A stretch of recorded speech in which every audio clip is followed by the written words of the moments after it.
ঘটনা অত্যন্ত দুঃখজনক।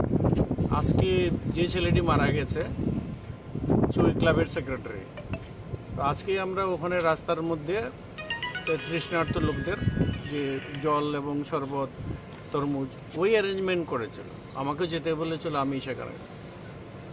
তো 2টোর সময় আমি এখান থেকে ফিরেছি।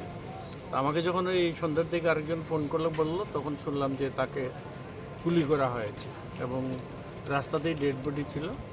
সেখান থেকে এলএস হসপিটালে নিয়ে এসেছে। খবর পেয়ে এখানে এসে সেখানে প্রচুর ছেলেটেলে ছিল। তখন তাদের সাথে কথা বললাম যে ডাক্তারকে বা যা কাজ করতে দাও, তারা সরে চলে গেছে। তো এই ধরনের ঘটনা ঘটেছে আপনার এলাকায়, মানে বিষয়টা কি কারণে ঘটেছে কিছু কারণ তো আমি বলতে পারবো না কী কারণে কোনটা হয়েছে। তার বাকি যে কারণ জানে সেটা অনেকে যেমন জানে, পুলিশও জানে, সবার কাছে অনেক কিছু জানা আছে। আমার বক্তব্য একটাই, এই যে ঘটনাটা ঘটলো তার সাথে যারা যুক্ত আছে, পুলিশ, আইবি, সিআইডি, যা যা ফোর্স আছে, যা যা শক্তি আমাদের মধ্যে আছে, এই জাতীয় দুষ্কৃতকারী অ্যাক্টিভিটিস একদম পুরো স্টপ। আমাকে এক্ষুনি এসডিপিওর সাথে আমি কথা বলেছি, ওসির সাথে, নরসিংগড়ের ওসির সাথে বলেছি। আমি বলছি যারাই আছে ক্রিমিনাল এটার সাথে একদম চিরুনি তল্লাশি যেরকম বলে সেরকম আপনারা অ্যাক্টিভিটিস করেন, সব তুলেন এই এলাকা থেকে। আমি যেহেতু এখানে লোকে, যদিও আমি এবার নির্বাচনে জিতিনি, কিন্তু এই এলাকার মানুষ আমাকে আগের বিধায়ক হিসেবেই চিনি। আমি এই জন্য আমি এখানে ছুটে এসেছি এবং আমি বলেছি কোনো ক্রিমিনাল যেন বাদ না যায় এবং সেক্ষেত্রে কোনো রাজনৈতিক রং দেখার কোনো দরকার নেই। মানে কে কবে কোন পার্টিতে আছে এটি দেখার দরকার। Crime is a crime, criminal is a criminal, তাদের কোনো আলাদা তরফ থেকে কিছু নাম নিয়ে অভিযোগ করতে এটা পুলিশ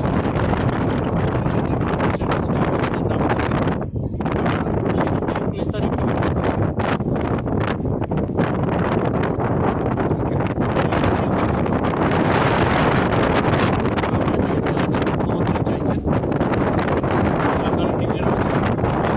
ক্রাইম আর ড্রাগ ফ্রি আমরা বানাইতে চাইছি এবং ড্রাগ এবং ক্রাইম দুটোই মানে পাশাপাশি চলে। সুতরাং এখানে কোনো কম্প্রোমাইজ, এবং আমি শুনেছি পুলিশ রাস্তায় আছে, সব জায়গায় দেখছে। শুধু রাস্তায় শুধু থাকলে ক্রিমিনালটা ধরা পরিবার একটা অভিযোগ করেছে যে এরকম পুলিশের কমপ্লেন দেওয়ার পরে পুলিশ কোনো ব্যবস্থা নেয়নি, তো আজকে ওনার মৃত্যু হয়েছে বা মারা হয়েছে। তো সেই বিষয়ে আপনি কি বলবেন যে পুলিশ কতটুকু কাজ করবে আশা করছেন আপনি? সেটার ব্যাপারে আমি, যে মহিলা যেটা বলেছে সেটা তার নিজস্ব অভিজ্ঞতাতে বলেছে, আর সেখানে আমার কমেন্টস করার কোনো কারণ নেই। দিলীপবাবু এই এলাকাটাতে প্রায় সময় এর আগে একটা ঘটনা ঘটেছে, মানে অপহরণ করে নিয়ে গেছে, এখনো পাওয়া যায়।